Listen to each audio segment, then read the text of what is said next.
Okay.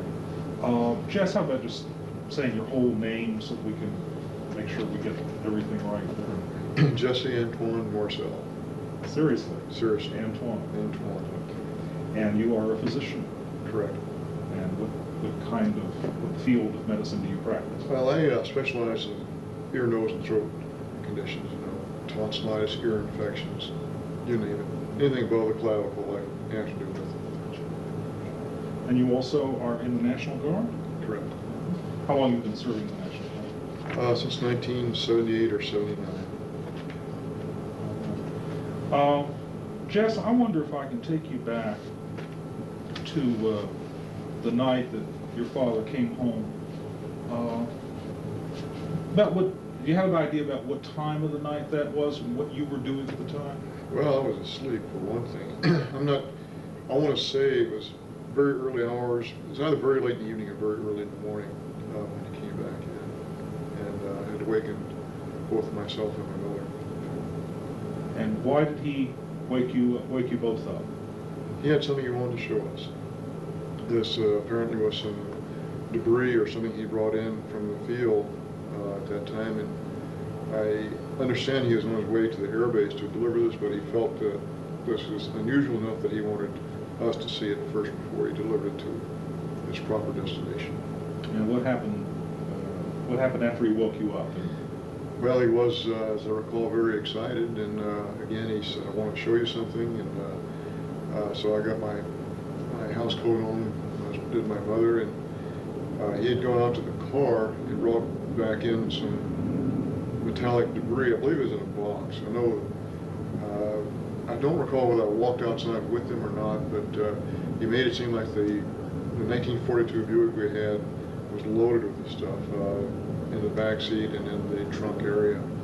At any rate, he brought the material in and spread it on the kitchen floor, and in an effort to try to piece it together like a jigsaw puzzle to get some idea of the form of this, but unfortunately there was too much of it, too finely divided to do that. How old were you at the time?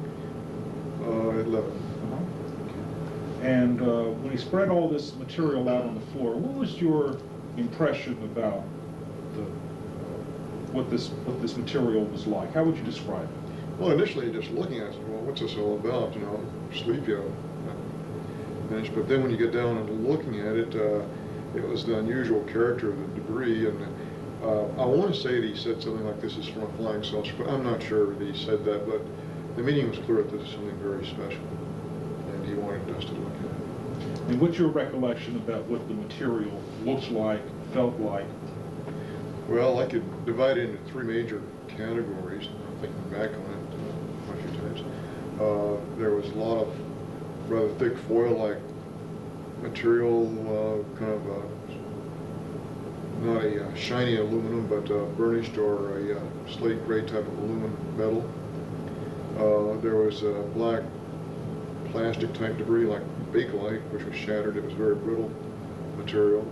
And then there were fragments of what appeared to be I-beams, relatively small, but the typical I-beam type configuration. Let's talk a little bit about each category for a little bit of detail, if you will. Let's talk about first the foil-like substance. What was the size of this material? Well, I don't recall seeing any piece that was greater than 4 to 6 inches in circumference or in diameter. I don't recall whether I tried to test it for being able to tear it or bend it or anything like that. It was very light, and again, a dull metallic gray color. And there was a lot of that. How thick would you describe this material? Well, it was thicker than the usual kitchen foil. I guess there's a newer foil out now for heavy-duty use that is used in storing food, and that's approximately what it was like. In terms of thickness? In terms of thickness. Any other similarities to everyday household items that people... Well, it's metallic, that's about all I can say. Not shiny. And the pieces of the foil-like substance, what shape were they? Well, it was shredded, at least, torn. So irregular in shape? Irregular, right. And there was a lot of this material? Well, enough to cover the floor with.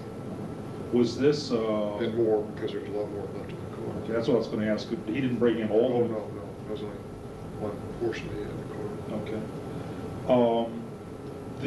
The weight of this material you described as light, would you say that it was unusually light, lighter than you would expect, or heavier, or anything at all unusual about its weight?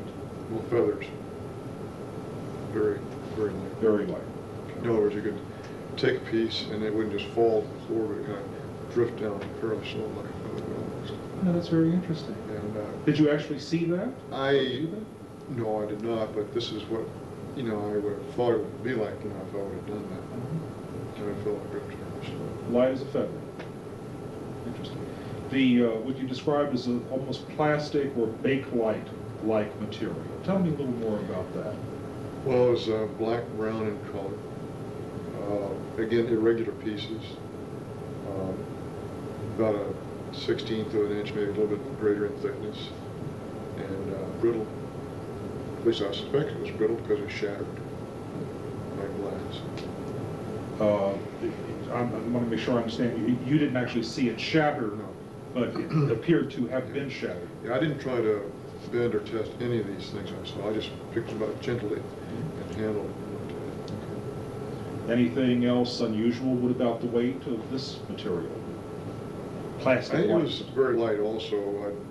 It's kind of hard to, I don't recall it as comparing it with other at this point. Anything else worthy of comment about this material? Would you recall? Basically just the description of color, shatter type, bakelite material. Yeah. And how about what you described as I-beams? What were those like? Well, they were, again, looked like the same type of material that the foil-like material is made of. Metallic, dull gray aluminum, except very light again. I did not try to bend it or stress it in any way, although the piece I remember looking at was about 12 to 18 inches in length. Both ends, I think, were shattered or broken off, wasn't a clean cut. And the material thickness appeared to be about a 1/16 of an inch thickness. And what color was it? Again, it's a dull gray, like a flat aluminum finish, I guess would be a good way to describe that. Metallic? Metallic, definitely metallic. Anything else unusual about this particular piece of material? Well, the most unusual part of this whole thing was what was on the I-beam, on the inner surface of the I-beam. Because as you look at it head on, there appeared to be a type of writing on the mainframe itself. This writing was definitely a purplish violet hue. It did have an embossed appearance because you could, if I recall, you could rub your finger along it and you could tell it had texture. I don't recall seeing any lines or letters of any kind, but it was more like geometric shapes. Or, well, it's hard to describe it. It was curved geometric shapes. There might have been some triangles and circles, but it was solid. Is it possible you might have mistaken it for Russian, Japanese, any other language? No way. Anything like hieroglyphics? Well, in my first impression was, this is Egyptian hieroglyphics, but I knew enough at that time to know that it wasn't, because hieroglyphics usually have some animal symbols in it also, but there was none. And the lettering, or we can call it lettering, of these symbols. Individual symbols. They were not connected. They were in color? Yeah, yes. But they were on a surface that was what? Well, the surface was the same color as the rest of the I-beam, dull metallic gray. So it was just the symbols that were in a kind of purple pink. That's right. That was the color that caught your eye. Hearing all this mass of metallic gray pieces, here's this flash of color. What do you recall your father saying that night about how he came into possession of this material? I don't recall a whole lot of the mechanics or the logistics involved. I do know that he'd been going for quite a while. I'm not sure exactly how long he'd been going even, but if I remember saying something about this came from a crash site or from some village ranch or northwest of Roswell. And you said at the outset that he appeared to be excited. Yeah, that's the reason he got us up out of bed. Why was he excited about this? Because he felt this was something very unusual. He felt it was probably something we'd never seen before, we'd never see again. And again, I want to say that he said the words flying saucer, but I cannot be sure about that. I'm almost positive he did, but I can't recall verbatim what he said. When you said that your father had been gone for some time, do you mean hours or days or something? Again, my memory's kind of hazy about how long he was gone. I know he was maybe more than 12 hours, maybe a day or so. And how long was he at your home that night with the material on the floor? The total time there was about 15 or 20 minutes. And what happened after that? Loaded it back in the car and took off. Do you know where he went? Well, he was going back to the base. So that was my understanding. When did you next see him, do you recall? I think it was the next day, although I'm not absolutely sure about that either. And did you have any conversation with him about what had transpired since you had seen him last? Well, he would kind of recall those conversations. I don't know that we had talked about it very much afterwards. The initial excitement had worn off, and then the whole deal kind of was put to rest.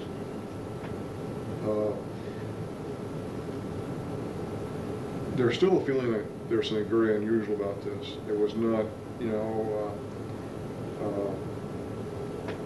something commonplace like they would like to say weather balloon or radar target. Your father didn't think it was a weather balloon or a radar target? Never did. Did you think it was?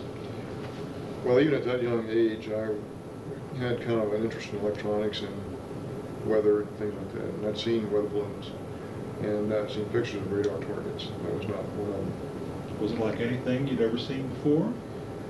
Not really. One thing that sets it apart, of course, was those I-beams with the symbols. Did your father ever speculate about what it was, where it came from? We would talk about it periodically over the next several years, perhaps, and we'd always felt that it was something very unusual. I think initially they might have thought it was even a Russian weapon or something. That was for the reason for the cover up or the burying the story. But later, it was determined it was not a Russian thing, and so that left one other possibility that it was something from out of our atmosphere. Was your father in the habit of discussing his work? He was in intelligence. No, he was not. Not in the habit of discussing his work. So I guess it wouldn't be real unusual for him to be rather quiet about it. He was not given to, verbal diarrhea about things like that. But he obviously did eventually talk. Yeah, as time went on, the seed had been planted in the back of our minds that there's something very unusual about this. And from time to time, you'd read about some UFO sighting in the paper, and it would trigger maybe a little conversation about what this was. Knowing your father as you did, what do you think motivated him to go public with this account as he did? Well, this didn't happen for years, and he was a radio amateur, loved ham radio. And I don't know the exact scenario, but I can picture that maybe they were talking on ham radios. He was talking on ham radio with somebody, and maybe the discussion came up about a recent UFO sighting, and he would say, "Oh, by the way, I was involved with one," and I could picture that as being the mechanism that this thing came out. I don't know that to be sure, but that's, I think, most likely way. And when journalists and people came to ask him to be interviewed for this, do you think he had any reluctance? Do you know if he had any reluctance about speaking more publicly to a wider audience about this? Well, this is many years later, and he'd lost track or touch with the Air Force community, and I think at that time the uniqueness had worn off a bit, where he felt less constrained to keep quiet.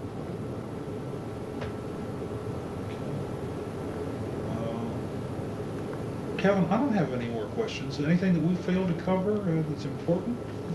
When your dad came home, did he ever suggest you weren't supposed to talk about it? Was there any kind of discussion about what was said at the base and let's not talk about this anymore in those first few days? I don't recall that exactly, but I think the implication was there. That it's over with, don't say anything more about it, at least don't even bring it up. Did, after he came out with the story in '78, was there ever any contact with anyone in the Pentagon or anybody from the military suggesting that maybe he had spoken out of turn? No. Going back to the first statement too, I never discussed this with any of my friends either. I had a lot of friends and acquaintances in Roswell, and I can definitely say I never even told them about what was going on. Later on, you'd suggested that it was in high school before you really ever discussed it again with your dad.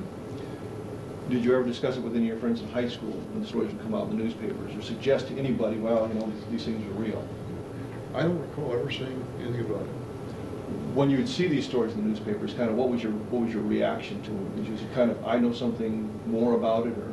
Well, my initial reaction is maybe most of these are hoaxes, and maybe a misidentification of things, but I do know of one that was not a hoax or misidentification. Was it the feeling of you, your father, your mother, that it was extraterrestrial in origin? Yes. Yeah, we felt it was all a very unique experience, that you know, we just happened to be at the right place at the right time to see things. But was your feeling that it was extraterrestrial? Yes. Actually, my own personal thoughts was, you know, after we started sending satellites around, you know, the Russians in 1957 with the Sputnik, I felt that maybe this was a probe that happened to land on our planet from someplace else. From another planet. From another origin. When you had the debris in the kitchen, was there any odor associated with any of the debris at all that you can recall? No. Did the material feel cold to the touch at all? Well, it was metallic, you know, it was a hot night, so it didn't, you know, I'm sure it's the ambient air temperature, whatever that was at that time. Is there any possibility that your dad might have slipped a piece out of the box to keep for his souvenir? No possibility. He'd never think of doing something like that? Not at all. His background was intelligence. Was that his job all through his military career? Was he always in intelligence? Well, that and photo analysis, interpretation. Now, did there have been stories that he flew as a gunner? Well, he did man the guns, I know that. I think what happened, he was a navigator, or he went aloft many times to view the bombing runs personally, you know, despite the fact they had photographs, but he'd get more information by being there on the site. And I do know one time that they were shot pretty badly, and he had to take over a pair of the guns. He must have known how to man the 50 calibers for some reason. I didn't know he did that. He described sitting on an empty box of ammo and having some slugs go between his legs through a box from a Japanese firing at him. And was quite excited about that, I can imagine. And another time they were shot down. They had four engines shot out of the plane, and the B-29 doesn't fly very well on two, and when the third one gave up, they're going down like a rock. Did he have to bail out, or did they? He bailed out, yes. Bailed out. So his military career, he was basically in intelligence mostly for his for his military career. And he would get stick time as as a pilot too, as much as he could, you know, a non-rated aviator type. We know how that works. Yeah. There are many stories about his military career. He did not stay for the full 20. No, he did not. He got out as a lieutenant colonel. Major. He was given a reserve commission of lieutenant colonel, but he was on active duty as a major. So he never served as a lieutenant colonel? He never served as a lieutenant colonel. I know a lot of the reserve papers he got to was addressed to Lieutenant Colonel Jesse Marcel, but he never had the privilege. The lieutenant colonel. So he got out, he had no military pension. No. He got out of the service, went back to home in Louisiana. Was a TV radio repairman, or Right. owned a... Yeah, radio, television, and sales service. And that's what he did until he retired? Yes, he did. And the first time you remember him really talking about this, you were in high school? Said something while you were in high school? Well, about that time frame, you know, because at that era, you know, flying saucers were in the rage. You know, you read about these reports in the papers and the sensational magazines and things like that, which tend to degrade the story. Yeah, so as if we need that sort of thing. But he was, for the most part, pretty close-lipped about this, even after he was out of the military. Right. It was not really a daily topic. And there was no military pension for him to protect, or no threat of... No, the only thing he had from the military was he fell off the roof when he was repairing his ham radio antenna in Roswell, and he had a fracture of the arm and elbow, and I think he had $14 a month, you know, for disability, you know, which is a very minor disability, but that was the only thing he got. So that there was no threat they could hold over him, that if you talked about this, we're going to take away your pension or anything like that. Do you remember how much time he spent on active duty? How many years he got in? Well, I know he went in 1942 and stayed till 1949 or 1950. So 7 or 8 years is all. And there was the story that's been published that he wrote the speech for Truman when the atomic bomb was exploded by the Soviets.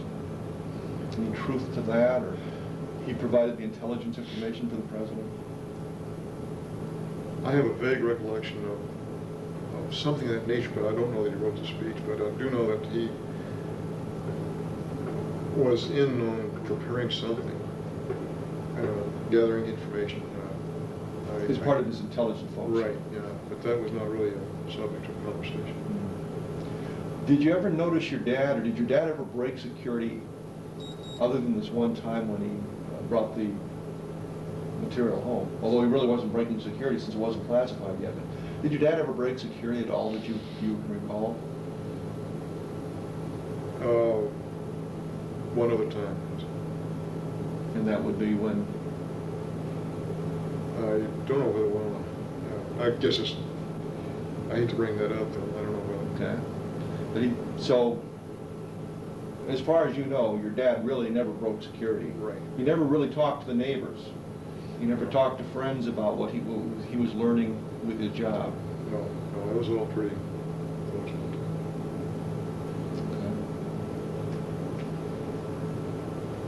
Okay. Chance, thank you very much.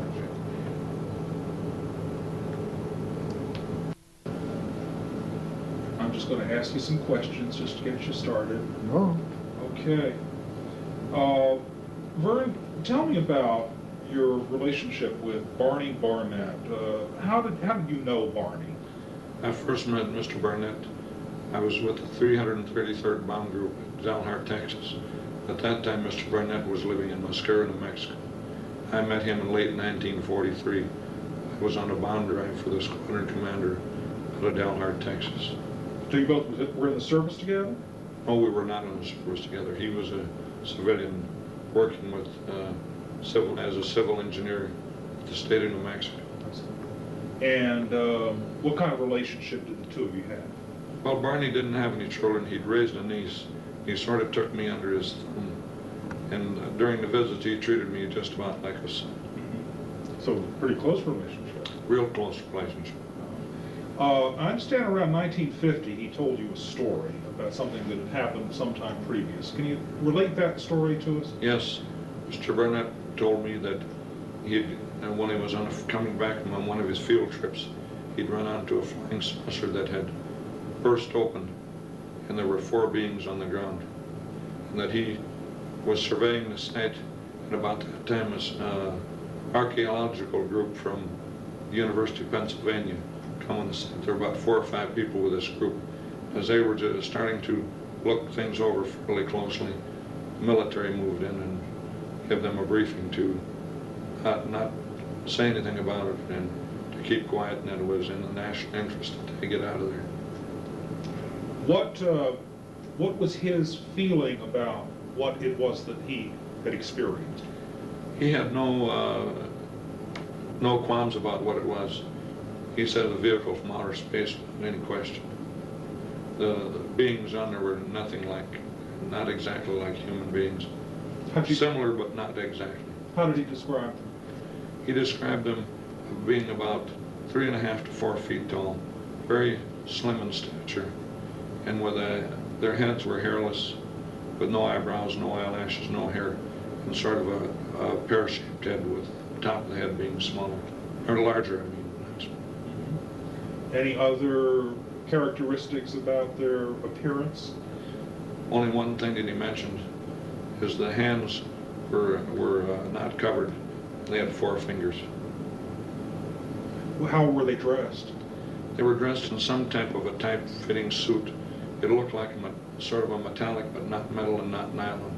And it fit to the body very closely tight. But they were not wearing any headpiece at all. And I don't recall that he said anything about what they had on their feet. Were all of these beings dead when he found them? They were all dead in only a short distance from the craft.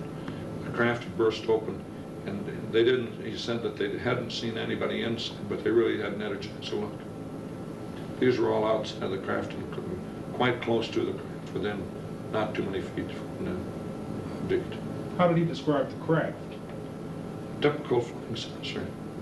Disc-shaped? Disc-shaped, and of pretty good size, not small. It was a craft that probably could have carried quite a few beings. It wasn't one of the little small discs that was reported in somebody's place. It's probably 100 feet. Big. Really? How did he describe the impact site, if at all? He said it had come to rest sort of on not a high bank, but sort of a ridge or a bank, and had hit against the bank. It had split there. But otherwise, it was intact. Did he describe any other debris or wreckage besides the... There was no, according to him, there was no wreckage or debris around this craft. But what, did he give any description about the archaeology team? Nothing, except there was 4 or 5 people. And they were obviously there for a dig, and they had just come upon this just about nearly simultaneously. He just arrived there, and here they come. Any names of any of these individuals? He didn't have any names, because the short period that they were there, and by the time the Army rounded him up and told him to get out of there after they briefed him what not to say and so on, he got his pickup and headed back for his office. Did he ever tell this story to anybody else? He went back to his office, and his boss, he started to tell him, and the boss told him, "Barney, don't tell me anything about it. I don't want to hear about it. Just forget it." And he says, when I was told that, beside having been told not to say anything, he said, and I'm not going to have people think I'm crazy, so I never told anybody else until the time he told me about it. Did he ever experience any form of harassment from the government? They were harassing him on income taxes. And I know that one time I visited him down there in 1950, and he was really nervous. This was either the second or third time they had audited him. And I can't understand why they would audit him, because he didn't do any outside business. They had all his income from his job. What kind of man was Barney Barnett? Barney Barnett was a real private individual. He didn't smoke, he didn't drink.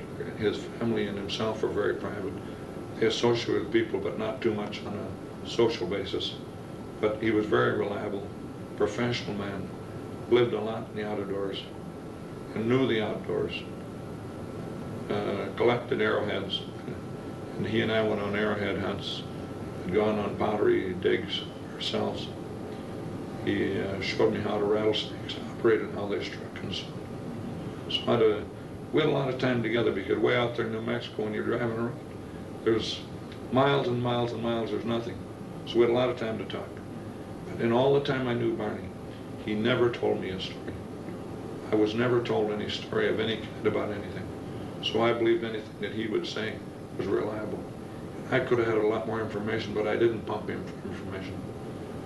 At that time, I was raising a family and busy in the military, and 17 things to do, and I could have got a lot more information from him, I'm sure. But it was one of those things that you think back, we hadn't had anybody in outer space, we hadn't had anybody in the moon. If it had been, if we had progressed with this sort of thing, I might have been a little bit more interested in details. When he related this account, what did you think about this story? I had no doubts about it. Knowing his reliability, I had no doubts, but it was real. And of course, he said that he was sworn to secrecy. I was still in the Air Force, so I didn't go around blabbing this to everybody. Matter of fact, I had no reason to really bring it up to anybody. The first time it was brought up is when the Dr. Friedenberg was in Bemidji. He gave a lecture on UFOs. I had gone. And I listened to this. I thought, you know, I wonder if I should relate this to him. They're doing a study and the stuff might be important to his studies. So as a matter of fact, I thought about it, and then I left the auditorium. And it was cold out. It was late fall, I think. I walked about a half a block from there without saying anything. I thought, well, maybe it's a good policy to go back and tell him. You know, I didn't feel comfortable not doing it. So then I walked back and talked to him. And a few days later, this Mr. Moore was near, and he came over to my house and interviewed me about the details that I had. Have you experienced any repercussions from having shared this? None. I haven't had anybody harass me. Everybody that watched Unsolved Mysteries, I've had nothing but good comments. Most people believe these actually exist. And I don't really believe that I've had one bad comment. Or if they intentionally didn't give your address. But I had calls from every province in Canada except the eastern ones, from Florida, Texas. And the amount of people that seen this, I was amazed. So you don't have any regrets about having divulged this? I have no regrets about it. As a matter of fact, I could tell the same story 1,000 times without changing it, because I know it to be actual facts. I'm not about to alter anything. And I wouldn't accept one penny or one dime to make any statement, because that would ruin the validity of what Mr. Barnett did, and in respect to him, I wouldn't do it. As a former military man, what do you think our government should do now that this story is out? I can't see any reason why whatever information they have is not released. I think any information or documents should be released, because most of the public believes they exist anyhow. And I think the population now is better prepared to accept this sort of thing than they would have been in 1947, right after World War II. There was probably reasons why they didn't want it released. I can't see any reason for not releasing. Okay. Anything that we've not covered that you want to talk about? Well, the only time that I had any occasion to possibly see a flying saucer, in 1940, I was with the 7th Bomb Group, 11th Bomb Squadron. We'd moved off the coast because of the problems with an imminent war. So we'd moved into Salt Lake City, and we're working out of the municipal airport out there. And just about, it was between 12 and 1 o'clock. There was a disc-like object that come over Salt Lake City. It come from the east over the Wasatch Mountains. In the daytime, it looked like the moon does if you see it in the daytime. And there was 2 pilots that I knew out there. I can't recall their names. And myself out there. And we run for B-17. And we immediately started, didn't run the proper checks, in other words. Taxied right out the runway and took off. And we chased this. I mean, there was no hope. It was just distances. And it could not possibly have been another airplane or balloon, because the B-17 was about as fast a thing as there was in the market at that time. It come over from the east, right directly over the airfield, and then it went west, and when we took off, then it just about went at a real steep angle going to the northwest, went up. It kept getting smaller and smaller till it was just like a little dot up there. Nothing that I know of could possibly climb that fast. This was what year? 1940. And because I went overseas in 1941. I was in Hawaii on 1st December 1940. I was quite familiar with airplanes. I'd always had an interest in aviation, and that's why I went into the Air Corps. So I have an idea what they would do and could recognize the difference between something like that. Thank you very much. I appreciate all your time. Well, I hope it works out good, but that's basically what they were pretty accurate in, you know, trying to reconstruct. Mm-hmm. And they did film about 20, 30, 40 minutes of me, mm-hmm. but they only used portion and they reconstructed some of the rest of it. Mm-hmm. Did you, you were satisfied then with the dramatization part of it? Pretty much, but there was some details that would have changed. And of course it was impossible for them to know every detail. If I had been on their site, I could have told them some changes they could have made. Yeah. Like Barney wearing a pith helmet? Yeah, wearing the pith helmet. Well, and another thing, he had glasses. Because when he opened the snake's mouth and the venom come up over his glasses, that's how I vividly remember. I can picture in my mind the venom still streaming down his face and on his glasses. And he'd hit the glasses mostly. And it was just kind of a white foam and Good thing he wore glasses, I guess, huh? But that's the type of individual he was, an outdoorsman. He knew the Southwest, he knew the outdoors, and he was the type of individual that didn't exaggerate on anything. We did a lot of things outdoors. And I know that New Mexico, because I know what a vast uninhabited area that place is. Yeah. That's why the group in New Mexico was kind of laughing about some of the things I was telling about. Because they know what you're talking about. And they know exactly that I'd been through a good portion of our state and I'd lived there. I lived in Clayton, New Mexico one time. Where are you living at? Bemidji. Still in Bemidji? Still in Bemidji. And I put in 21 years in the United States Air Force, retired from them. I put in 30 years with a VA, just about 30 years. So? I like working. And I'm interested in things. When I visit foreign countries, other places, I see everything, industries, what the people are doing, how they make a living. You know, I'm not one contented just to sit back and go and lay in the sun somewhere or go to the beach, whatever. Yeah. I just like to get in the mainstream of things. I'm interested in what's going on in the world and out of this world too. Yeah, obviously. Vern, could I ask you to just sign this form for me? Well, the officers all left, and we have some minor men. Mr. Porter, what were you doing in Roswell, New Mexico in July of 1947? I was a flight crew member. At the Army Air Base? Right. And what was your rank? I was a master sergeant. And what would normally be your duties as a flight crew member? I was a flight engineer. Engineer. Okay. And what sort of normal activities would you engage in? Well, I took care of the engines in flight, and weight and balance and fuel management. And did you log in a lot of hours in doing this? Right. What craft did you usually fly, sir? It's a B-29. Exclusively? Yeah. Okay. Then. All right. I understand that something rather unusual happened in July of 1947 at the base, and you were involved in a flight. What happened that day that you recall? Well, we flew these pieces. They told us it was parts of the flying saucer, and we flew from Roswell to Fort Worth. And we started out. They told us we'd be going to Wright-Patterson in Ohio.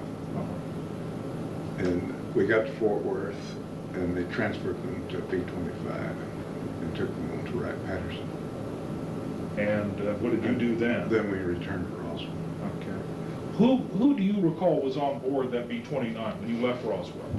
Colonel Jennings was on board, and Colonel Barraclaw, Major Wunderlich, and Major Marcel was the ones up front. Okay. And who was it who told you that these were pieces of a flying saucer? I don't remember just who it was, but it must have been Captain Henderson. What did you think when you heard that?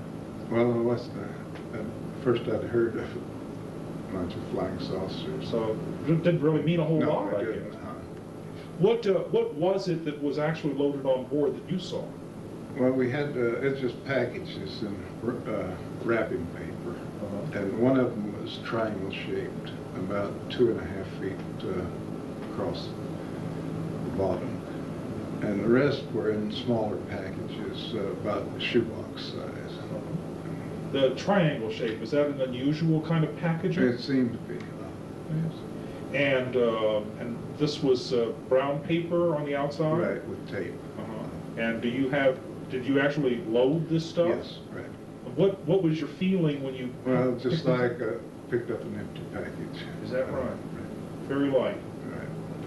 Right. From feeling the package, did you have a sense of what it was that was underneath the brown paper wrapper? Not really. Just brown Just paper and tape, but very light. Right.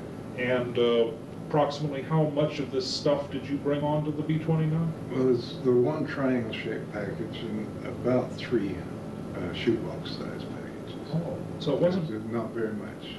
Okay. Well, I don't know, if we were to, can you give me an idea about what the volume of all of this would be? Well, it's... Could you put it in, the, say, a back seat of a car or the yes. trunk of a car? Yes, it's just small packages. And you took a B-29, was it necessary to take a B-29? Well, that was the transportation, I guess. That's all you had? Right. Okay. And what did the fellows talk about on the way to there wasn't much talk. They didn't talk back and forth very much. Nothing about it. Yeah. Much. Would that be unusual? Was there normally a lot of conversation Well, between the This officers wasn't and a regular crew, so it, crew? How is that? Why do you say it wasn't regular? oh, we had officers from other squadrons in the plane. And the Colonel Jennings was the deputy base commander, and Major Marcel was the intelligence officer. Would it be unusual for them to be on such a yes. flight? Right. And you arrived at Fort Worth at Carswell, Right. and what happened then? Well, we parked on the front flight line, and Colonel Jennings told us to finish. We had some spark plugs to change, and he said as soon as we got our maintenance done and a guard was posted, we'd go eat lunch and come back then. Was there anything unusual about your arrival at Fort Worth? No. So you did your maintenance, then you went out to Right. lunch, and what happened after you got back? We came back and they moved the aircraft to the back flight line, Mhm. and told us that they'd transferred the material to a B-25 to go into Wright-Patterson, and that it was a weather balloon, and that was it. Mhm. What did you think when you heard that? Well, I just thought this was what it was.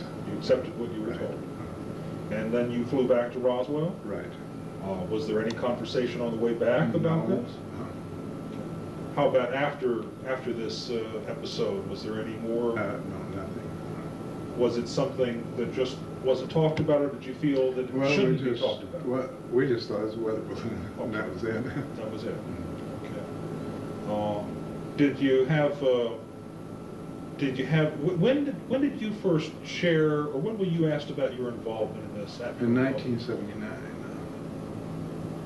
Stan Friedman called me in 1979. And what did you learn anything more about this than you had known before? Not a whole lot, no.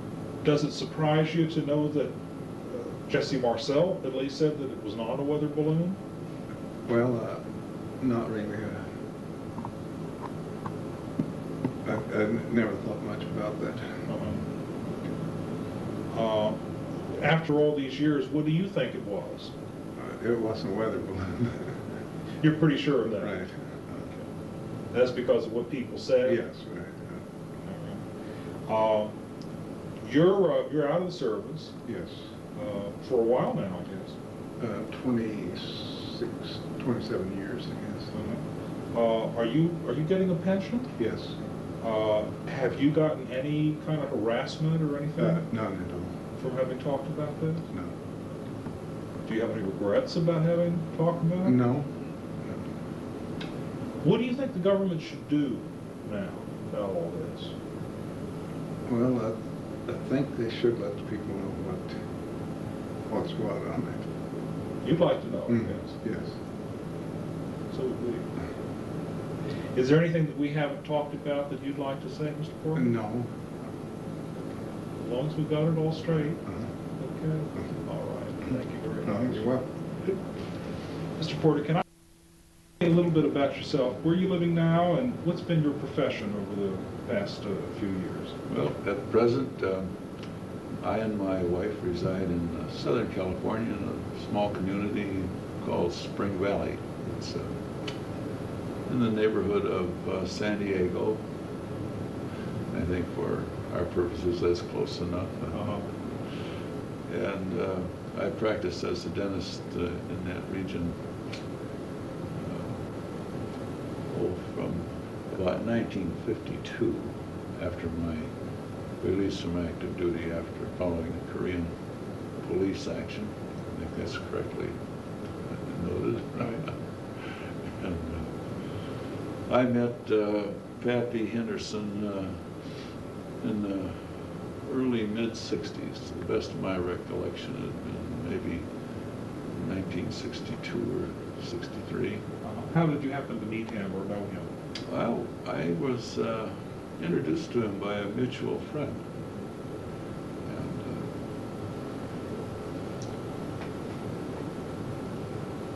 we were, of course, one of my other vocations other than dentistry has been practice of studying metallurgy. And I think that's probably what got Pappy and I together. And as the years went along, I went into other ventures. I wound up actually joining one of his because it really proved to be interesting, and I described that fully at our meeting today. I don't know what else to say. We gained a great deal of respect for each other, and I trusted his judgment as he did mine, I guess. Just was a very nice relationship that we developed. And when did he tell you about something that occurred that was very unusual in 1947? Well, it was, as near as I am able to tell, it would have been, and I think it might have been perhaps the 30th anniversary of that event. Because it was right about that time of this, in the summer of 1978. Okay. And what was it that he related to you as to what had occurred? Well, and he, of course, we will understand, we were in a public place where we met frequently, and but we did speak in quite in a great deal of privacy, let's say. And he told me about the Roswell incident. When that incident occurred, why, I happened to have been in a period of inactive duty in my naval service, and I was living in northern Minnesota.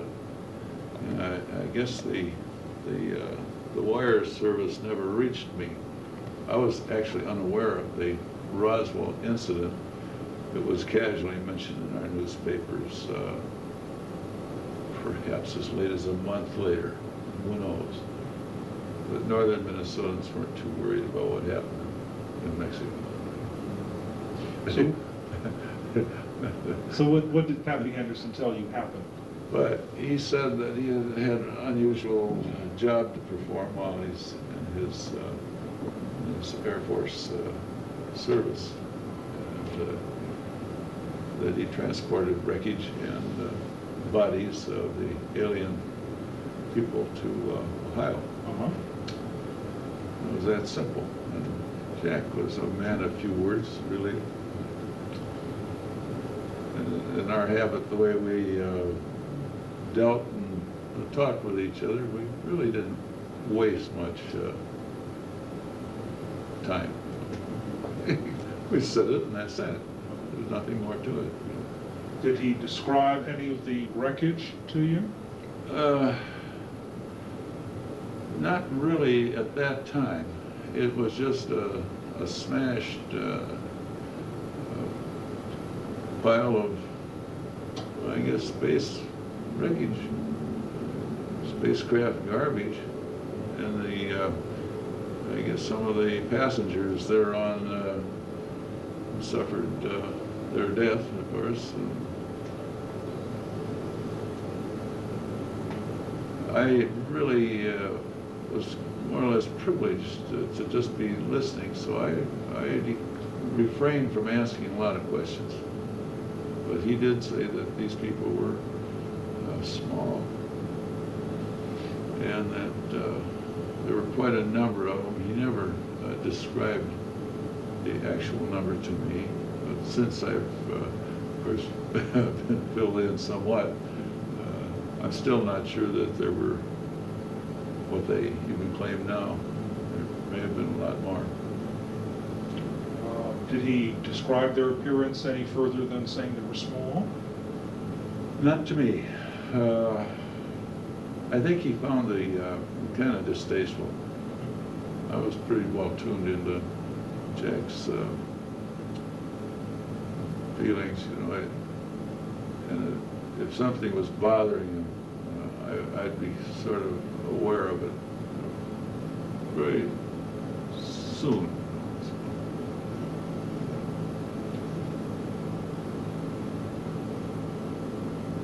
Do you know what kind of craft he flew to Wright-Patterson? Well, as a Navy man, I wasn't too familiar with what the Army Air Corps, later Air Force, had. You know, my experience with airplanes ended with the Taylor craft and Pipers and Aranca sedans and things like that. Pre-World War II, things that I flew. The rest of it was lost. But it was one of the Bs, B-29 perhaps. Did he say what his takeoff point was? Well, I assumed it was Roswell. He did not say to me where it was from. But that he did say that he was going to Wright-Patterson. Yep, that's where he did say, and he said that the remains were there. And he said very likely in a frozen state. Which would lead me to believe that, that being the case, that autopsy work was being planned and would have undoubtedly been performed. Did he relate any information following this flight that would shed some light on what the wreckage or the bodies were all about? No, it was perhaps a year later. We were meeting again under about the same circumstances. We decided to have a game of pool, and when we had a little break in our game, why he produced this piece of metal for me to look at. He said, what do I think of it? He said, well, it's different. And I felt it, and it did feel different. And I studied it some. Was able to determine that its the metal structure was different than alloys like we have in our aircraft, for instance. And of course, he did preface his question by stating this was from this craft. And apparently, I think it was a case of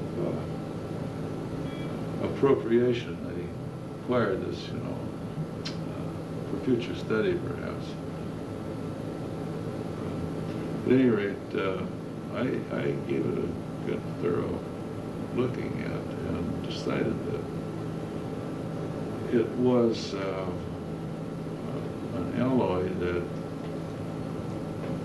we are not used to, or we don't think we do. But there is a possibility we may be able to come up with something like it.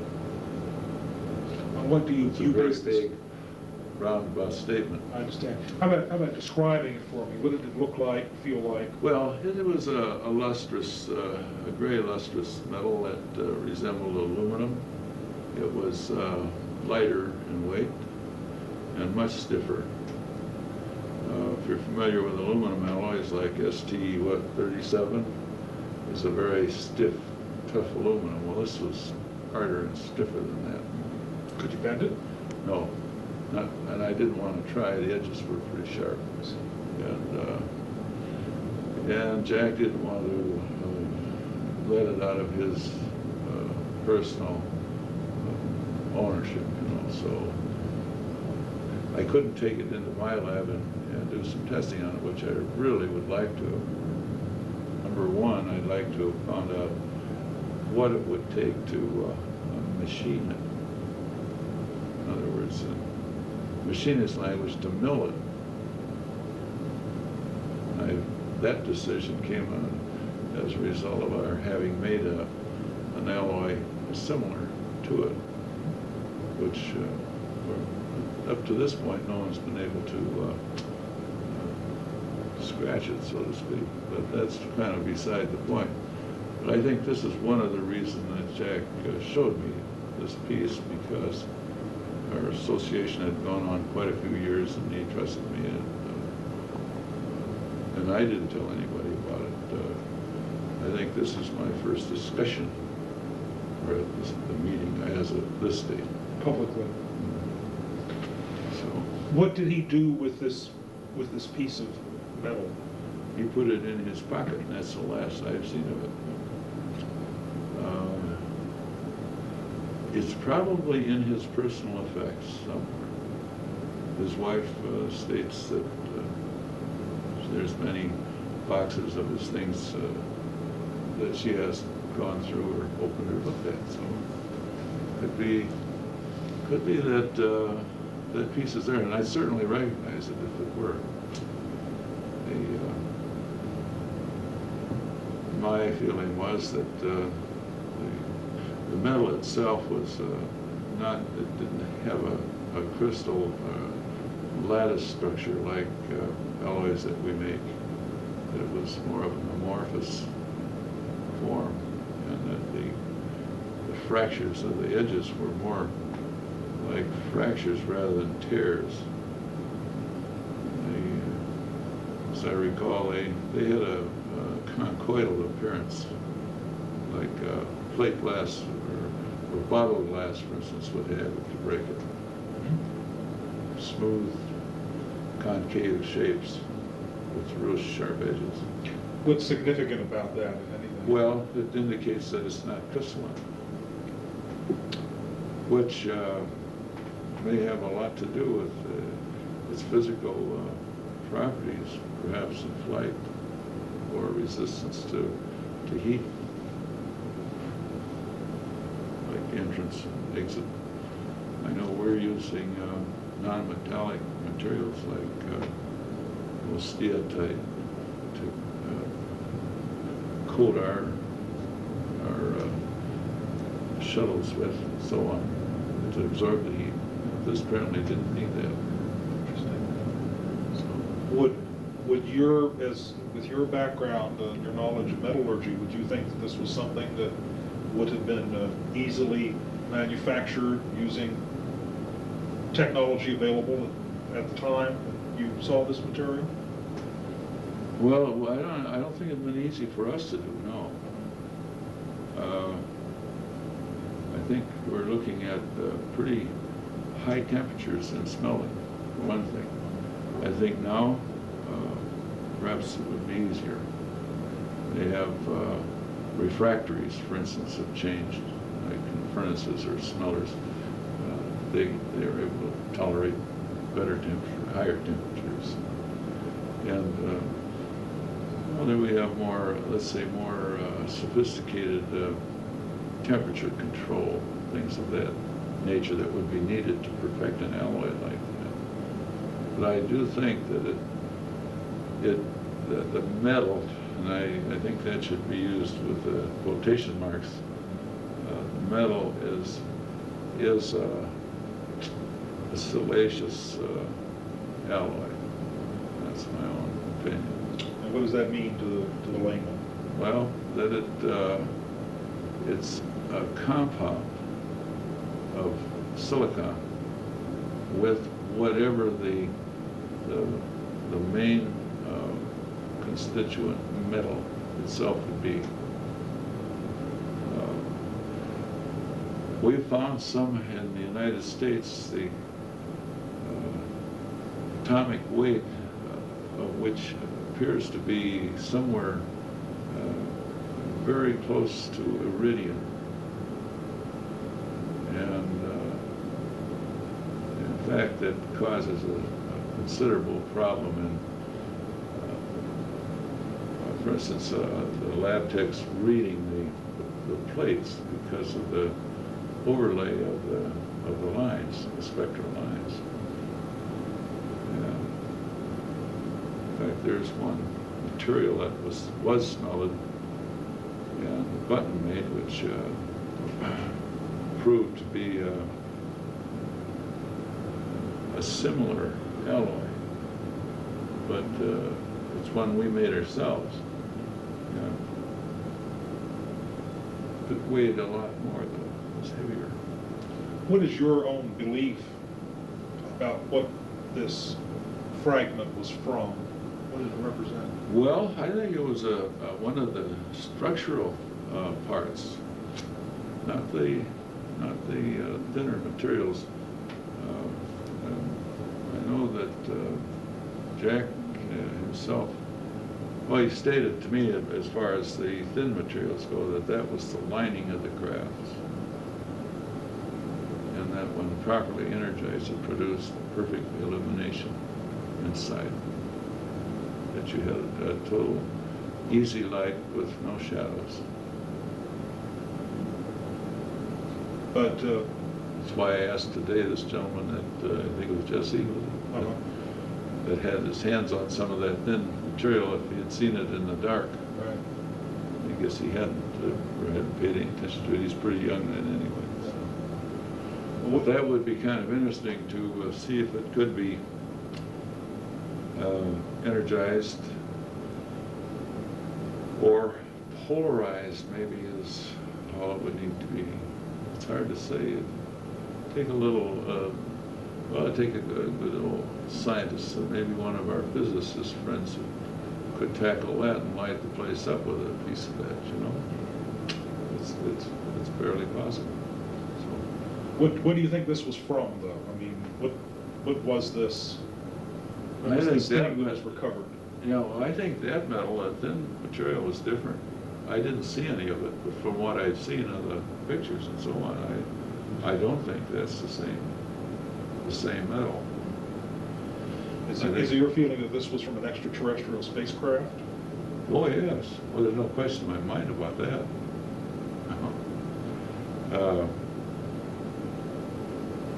The one craft that crashed and was, as they said, it was just split open.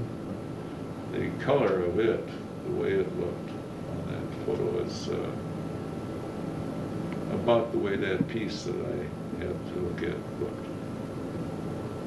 I'm sorry, which photo are we talking about here? Well, whether it was a drawing or a painting or a reconstruction, I don't really know, but I was here today, but I saw that. Okay. But that's more or less what it looked like.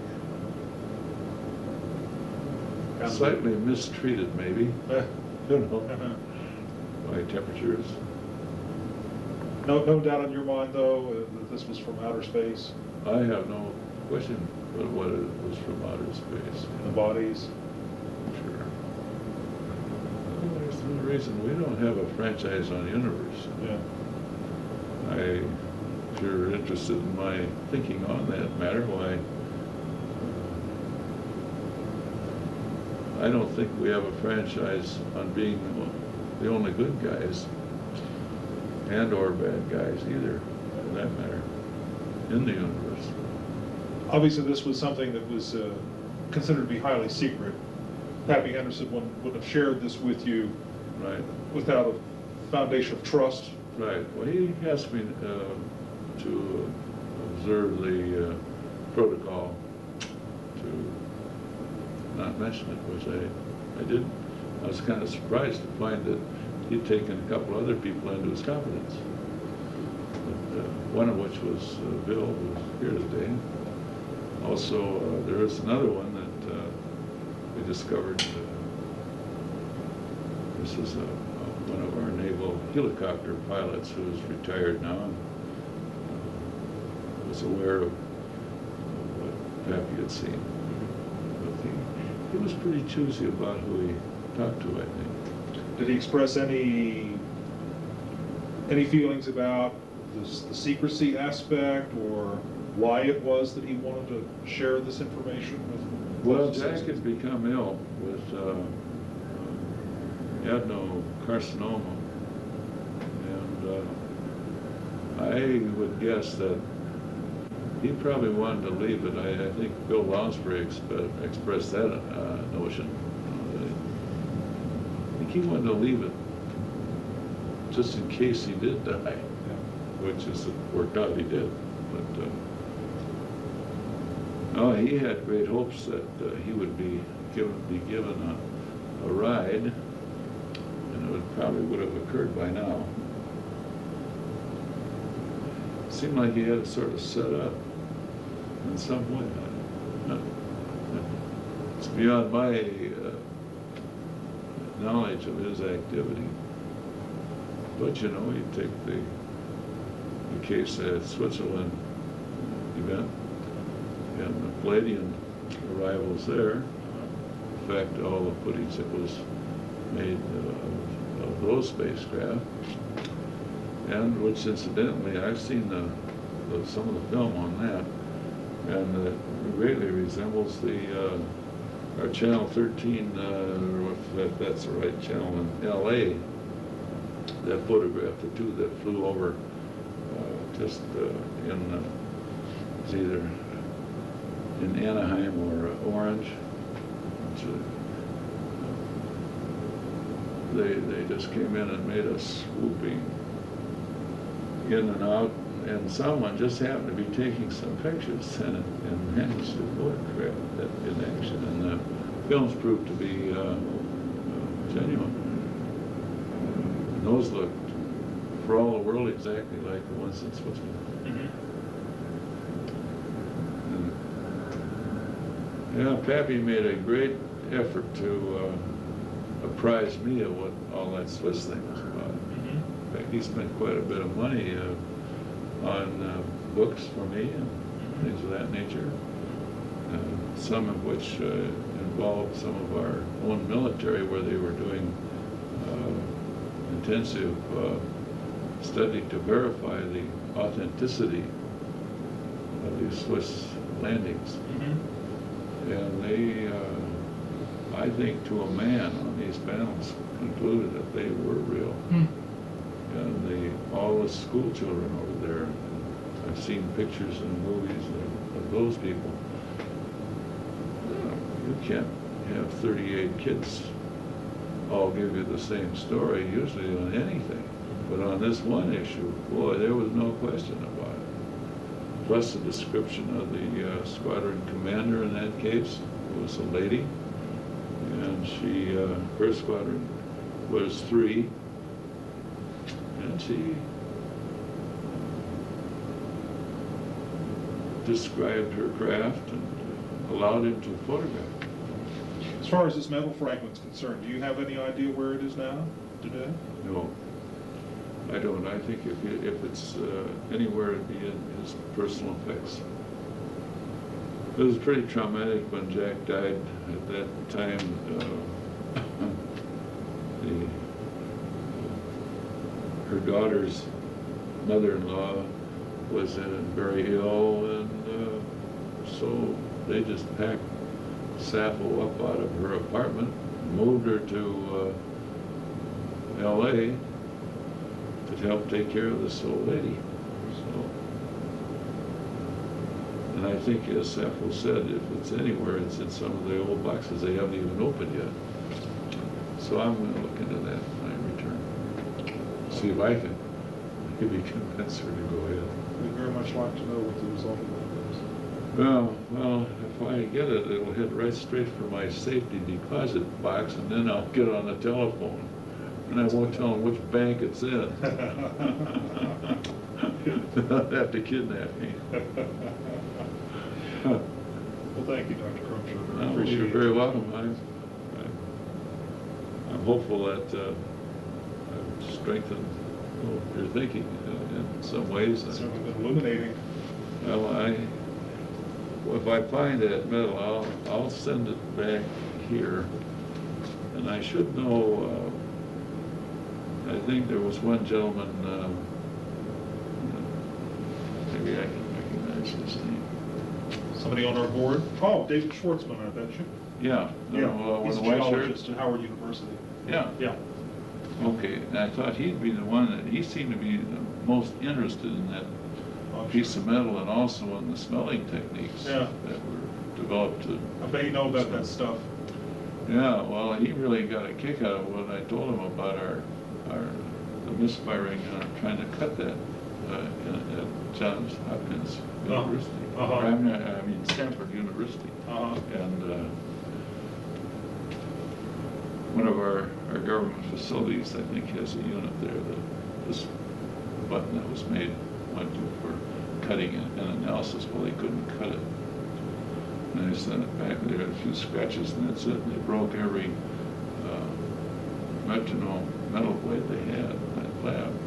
They gave up on it. And this was of what? Tested. Well, we think it's a similar one, and Uh-huh. that was why Jack got me involved. Oh, is that right? Yeah, so that's really, and it goes way back. How'd you hear about this test at Stanford? Well, I'm the one that sent it to him. Oh. So I'm into it that far, you know. Oh. So you got this piece of metal or something So, yeah, after from whom? the button that went Uh-huh. to Stanford, Right. I made it.